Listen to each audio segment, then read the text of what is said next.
ফেনী নোয়াখালী রুটে আন্তজেলা bus service সুগন্ধার বিরুদ্ধে বৈষম্যমূলক আচরণ এবং স্বেচ্ছাচারিতার অভিযোগ উঠেছে। সুস্পষ্ট মূল্য তালিকা না থাকা, যাত্রীদের থেকে অধিক ভাড়া গ্রহণ, ছাত্রছাত্রীদেরকে হাফ ভাড়া দিতে না দেয়া এবং দাগনভূঞার যাত্রী না তোলার সহ বিভিন্ন ধরনের অভিযোগ তাদের বিরুদ্ধে।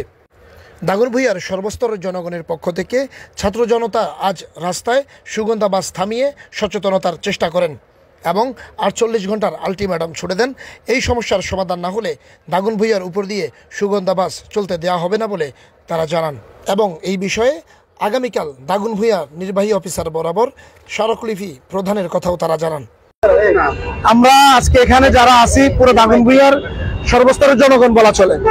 আমরা সর্বস্তরের জনগণের পক্ষ থেকে আমরা বিগত অনেক দিন থেকে এটা বছরকে বছর চলতেছে অভিযোগগুলা, কিন্তু সেই অভিযোগ আলোকে আমরা বারবার এখানে সুগন্ধার সাথে মারামারি, ধাক্কাধাক্কি, ছেলেদের ছাত্রছাত্রীদের সাথে নানা ঘটনা ঘটে। আমরা চাই এটার একটা সুস্থ সমাধান। বিগত এই ঈদের আগ রমজান থেকে এই পর্যন্ত আমরা যেহেতু দাগনভূঞা বিভিন্ন সামাজিক কাজে আসি, আমাদের কাছে হাজারো অভিযোগ, প্রত্যেকটা লোক তাদের দ্বারা নির্যাতিত হচ্ছে, আচরণগত নির্যাতন, অর্থনৈতিক নির্যাতন, এবং কি দাগনভূঞার লোক তারা নেয় না। আমরা এই বিষয়ে সুগন্ধার কয়েকটা গাড়িকে দাঁড় করাই এই বিষয়ে বলছি, যেটা আমরা আগে বলছিলাম। আমাদের দাগনভূঞা উপজেলা প্রশাসনের কাছে আমরা একটা স্মারকলিপি প্রদান করব। আজকে যেহেতু অফিস বন্ধ, কালকে দেবো, আজকে আমরা ভার্চুয়ালি সেটা পৌঁছে দেবো। আমরা কিছু দাবি এখানে তুলে ধরছি, সেগুলো আমরা আপনাদের সামনে বলছি। আমাদের কাছে একটা সুগন্ধা দ্রুতযান সার্ভিসের ড্রাইভার এবং হেল্পার রয়েছেন। আমরা দাগনভূঞা সর্বস্তরের জনগণের পক্ষ থেকে সুগন্ধা পরিবহনের যাত্রীদের ন্যায্য অধিকার নিশ্চিত করার লক্ষ্যে কিছু দাবি জানাতে চাই।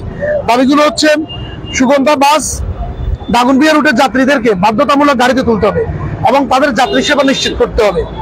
সুগন্ধা বাস সহ প্রতিটি গণপরিবহনের গন্তব্য উল্লেখপূর্বক সরকার নির্ধারিত মূল্য তালিকা সুস্পষ্টভাবে প্রদান করতে হবে। এটা না থাকার কারণেই তারা যা ইচ্ছা তা নিতে পারে। আমি এখন নোয়াখালীগামী একটা গাড়ি ধরছি, কিন্তু যখন ফেনীগামী গাড়িগুলো যাচ্ছে, এখন উল্টো পথের যাত্রী বেশি, তারা তাদের থেকে আমি কালকে রাত্রে দেখছি ও জোরে জোরেই বলতেছে মহিফাল 30 টাকা, মহিফাল 40 টাকা, কিন্তু ভাড়া 20 টাকা। এটা প্রতিনিয়ত চলে। তারপর নির্ধারিত মূল্য তালিকার বাইরে অতিরিক্ত ভাড়া নেওয়া যাবে না, যেটা আমি বললাম। ছাত্রছাত্রীদের জন্য হাফ ভাড়া নিশ্চিত করতে হবে এবং পরিবহন শ্রমিকরা তাদের সাথে যথাযথ সুন্দর আচরণ।